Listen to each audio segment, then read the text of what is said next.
خلاص مصر هتفرض رسوم على أي موبايل داخل مصر بشكل غير رسمي، بس في شوية معلومات مهمة لازم تبقى عارفها. أولا، يعني إيه جهاز موبايل بيدخل مصر بشكل غير رسمي؟ ده معناه أي جهاز بيدخل مصر من غير ما يدفع الجمارك والضرايب، ده عن طريق التهريب، أو حتى لو أنت مسافر بره مصر واشتريت جهاز وحطيته في الشنطة بتاعتك ودخلت وما دفعتش برضو الجمارك والضرايب، كل ده اسمه داخل بشكل غير رسمي. طيب الدولة بتفرق إزاي ما بين الأجهزة اللي دخلت بشكل رسمي أو الأجهزة اللي داخلة بشكل غير رسمي؟ باختصار وبشكل مبسط، هم بيجيبوا لستة بالسيريال نمبر بتاعه كل اجهزه الموبايل اللي دفعت الجمارك والضرايب. الليسته دي بيبعتوها لشركات الاتصالات اللي موجوده في مصر، وبيقولوا لهم الاجهزه دي تمام ودفعت الجمارك والضرايب، يعني دي دخلت بشكل رسمي. واي سيريال نمبر تاني احنا ما نعرفوش وده ما دفعش الجمارك والضرايب بتاعته. طيب شركات الاتصالات هتعمل ايه لما يلاقوا سيريال نمبر بتاع جهاز داخل بشكل غير رسمي؟ اولا هيبعتوا لك رساله هيقولوا لك الحمد لله على السلامه، نورت الدنيا، في خلال 90 يوم لازم تدفع الضرايب والجمارك اللي على التليفون ده. وفكره ال 90 يوم دي بتصور ان هم عاملينها علشان هم بيفترضوا انك احتمال تبقى سايح او نازل تقضي بس اجازه في مصر وهتسافر تاني. طيب لو عدى 90 يوم وما دفعتش، ببساطه هيوقفوا الجهاز ومش هينفع يشتغل على اي شبكه موبايل في مصر. طيب الرسوم دي كام؟ لحد دلوقتي مفيش تاكيد على قيمه الرسوم، بيقولوا 24.5% وفي بعض الناس بتقول 38.5%. طيب حد ممكن يقول لي انا ممكن اضرب فاتوره بحيث ان ال 25% دول يبقوا رقم قليل. لا، هو مش انت اللي هتحدد قيمه الموبايل. قيمه الموبايل في لسته للاسعار موجوده عند الجمارك، هي اللي بتقول لك انت هتدفع رقم معين على التليفون اللي معاك ده. طيب الكلام ده هيتنفذ امتى؟ برضو لحد دلوقتي مفيش معلومه رسميه، بس كل التسريبات بتقول ان احتمال كبير جدا انه يبدا يتنفذ من 1 يناير 2025. ودي نقطه مهمه جدا، لان ده معناه ان اي جهاز اتفعل قبل 1 يناير 2025 ده كده براءه، يعني مش هتدفع عليه اي رسوم زي الجمارك او الضرايب اللي احنا كنا بنحكي عليهم.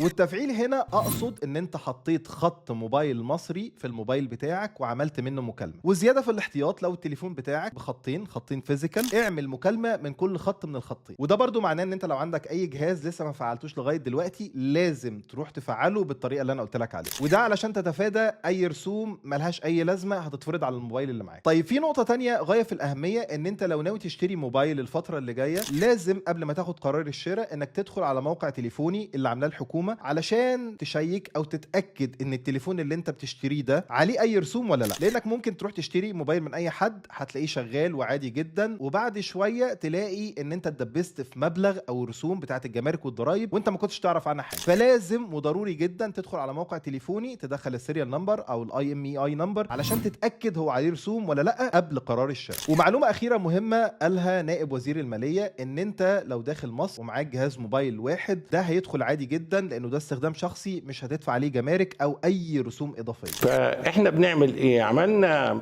ابلكيشن الحقيقه اي حد داخل ليه معاه تليفون شخصي مسموح بيه انه يخش بيه بدون اي جمارك بدون اي رسوم اضافيه. بس هو في الحقيقه ما قالش انت ليك موبايل كل قد ايه. هل ليك موبايل كل سفريه، ولا ليك موبايل كل سنه، ولا كل سنتين، ولا كل قد ايه بالظبط؟ طيب في بعض الناس سالت هل ممكن افعل الموبايل وانا بره مصر؟ يعني مثلا هفترض ان انا قاعد في السعوديه، هل ينفع ان انا اشتري موبايل وانا في السعوديه واحط فيه خط مصري وده كده يعتبر اتفعل ومش هدفع عليه الرسوم بتاعه الجمارك والضرايب؟ في الحقيقه اللي اقوله ده تحليل مش معلومه. انت لما بتحط خط مصري وانت قاعد في السعوديه، اللي بيشوف الموبايل والسيريال نمبر بتاع الموبايل هي الشبكات السعوديه مش الشبكات المصريه. ولذلك اتصور ان ده مش هيحل الموضوع. يعني العبره ان الموبايل يبقى دخل مصر وحطيت فيه شريحه مصريه، كده الشبكات المصريه اتعرفت على الموبايل ده. بس كده، يا ريت تقولي في التعليقات اي سؤال متعلق بالموضوع ده، وايه رايك بشكل عام عن القرار ده.